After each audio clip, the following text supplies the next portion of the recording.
તમારે તમારું ભોજન ખાવાથી ઓછામાં ઓછી 40 મિનિટ પહેલાં 1 ગ્લાસ પાણી જરૂર પીવું જોઈએ. તે પછી ભોજન કરીને 1 કલાક પછી નવશેકું પાણી પીવું જોઈએ. જ્યારે તમે દિવસમાં ભોજન કરો છો, જેમ બ્રેકફાસ્ટ, લંચ અને ડિનર, તો ભોજન કરતી વખતે સાથે પાણી ન પીવું જોઈએ અને ભોજન કર્યા પછી તરત જ પાણી પીવું જોઈએ. ગરમીમાં તડકામાંથી માટે આવીને તરત જ હાથ, પગ, મોઢું કે નાક ન ધોવું જોઈએ. પાકેલા દાડમનો રસ ગરમ કરીને બાળકોને પીવડાવવાથી બાળકોને આવતી ઉલટી બંધ થઈ જાય છે. ચહેરા ઉપર નિખાર લાવવા માટે તુલસીના પાનને ગુલાબજળમાં 10 થી 15 મિનિટ સુધી પલાળીને રાખી તેમાં 1 ચપટી હળદર મેળવીને મિક્સ કરો અને ચહેરા ઉપર લગાવો. તેનાથી ચહેરા ઉપર નિખાર આવે છે. કેળાને ક્યારેય પણ ખાલી પેટે ન ખાવું જોઈએ. ખાલી પેટે કેળું ખાવાથી શરીરમાં મેગ્નેશિયમની માત્રા વધે છે, જેના કારણે શરીરમાં કેલ્શિયમ અને મેગ્નેશિયમની માત્રા સંતુલિત બને છે. આડા પડીને વાંચવાથી મગજ નબળું પડે છે. દરરોજ દિવસમાં 2 થી 3 વાર હૂંફાળું પાણી પીવો.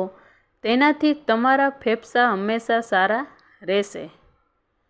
ફાટેલા હોઠ ઉપર કારેલાનો રસ લગાવવાથી હોઠ મુલાયમ થાય છે. જે વ્યક્તિ રોજ કાકડી ખાય છે તેને શ્વાસ સંબંધિત રોગો થતા નથી. કાકડી સ્વાસ્થ્ય માટે ખૂબ જ સારી માનવામાં આવે છે.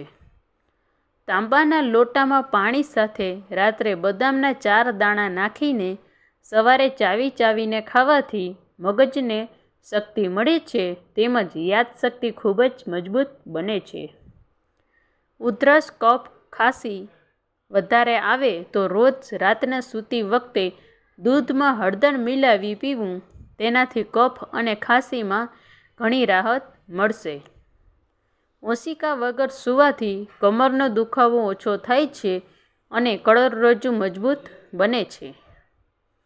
કોઈ પણ વજનવાળી વસ્તુ ઉપાડતા પહેલા લીંબુ પાણી પીવું જોઈએ. ડુંગળીનો રસ પીવાથી પેટ સાફ થાય છે. બાફેલા બટેકાના પાણીમાં ચાંદીના ઘરેણાં કે વાસણ 1 કલાક રાખી મૂકી સાફ કરવાથી ચમકીલા થઈ જશે. એસિડિટી તત્કાળ રાહત પામવા માટે ચપટી જીરું ચાવો. હોઠ પર સવાર-સાંજ શુદ્ધ ઘી હળવા હાથે લગાડવાથી હોઠ ફાટશે નહીં તેમજ હોઠ ખૂબસૂરતી લાગશે. ચકરીમાં મલાઈ નાખવાથી ચકરી મુલાયમ બને છે. દાળ, શાક, સંભારનો લાલ ચટક રંગ રાખવા તેલનો વઘાર કરતી વખતે તેમાં લાલ મરચાંની ભૂકી નાખવી.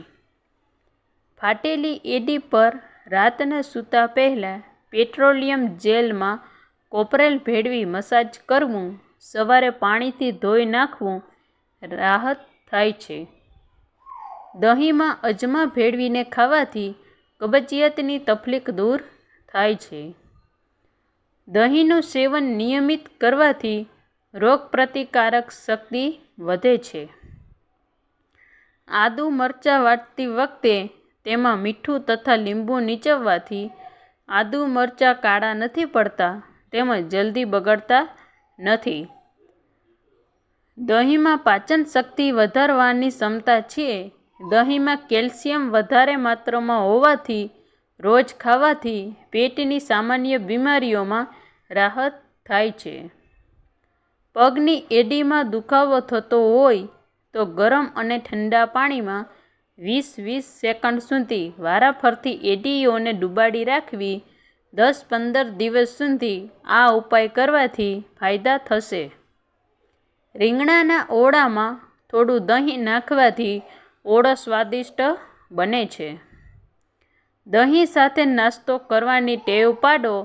દહીં સાથે નાસ્તો કરવાથી તમારી પાચન શક્તિ સારી રહે છે તથા આંતરડાને લગતા રોગો થતા નથી.